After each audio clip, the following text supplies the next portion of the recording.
واش دابا نهضر ولا نبقى ساكت؟ هذا السؤال نجاوب عليه في ثلاثه ديال الاجوبه. عندنا هنا الواجبات المنزليه، وعندنا التركيز، وعندنا العنان. اولا واش الطفل 4 سنوات كنعطيوه التمارين الواجبات المنزليه؟ واش يعقل الطفل ديال يعني لا مويان عنده واجبات المنزليه؟ راه الدول المتقدمه ما كاينش واجبات منزليه، وسيروا بحثوا على طريقه الواجبات المنزليه. والمؤسسات التي تحترم ذاتها في المغرب كيتزاد الوليدات الابتدائي واحد الوقت معين في الساعات ديال واحد نص ساعه ولا ساعه الا ربع باش يجاوب الواجبات داخل المؤسسه ماشي خارج المؤسسه.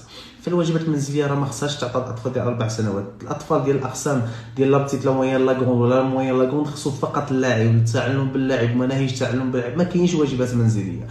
ما واش باغيين تخرجوا من الصغر من لا موين هو واجبات منزليه؟ راه غادي يوصل، كانوا شحال كيوصلوا للجامعه كيخرجوا من المقدرات، دابا الباك ما كيكملوش بزاف باش كيكملوه. ما تخرجوش على وليداتكم في الواجبات المنزليه. هذا الامر الاول. الامر الثاني اللي هو التركيز، راه اطول مده ديال التركيز للطفل ديال 4 سنوات هي 6 دقائق كله ماكسيموم باش يقدر الطفل يبقى مركز معك هو 6 دقائق. الطبيعي هو 4 5 6 ديال الدقائق، هذا اقصى ما يمكن الطفل يبقى مكونسونطري معك. انت خصك الاستاذ يجدد، كاين البيداغوجيات، كاين الاليات، كاين الوسائل، كيجدد كل 5 دقائق خصو يجدد ويغير الطريقه ديال ايصال المعلومه للطفل. مساله العناد هي مرحله عمريه، ودائما الاساسي انا في المرحله ديال الابتدائيه دائما كنسول ديال المرحله الابتدائيه ديال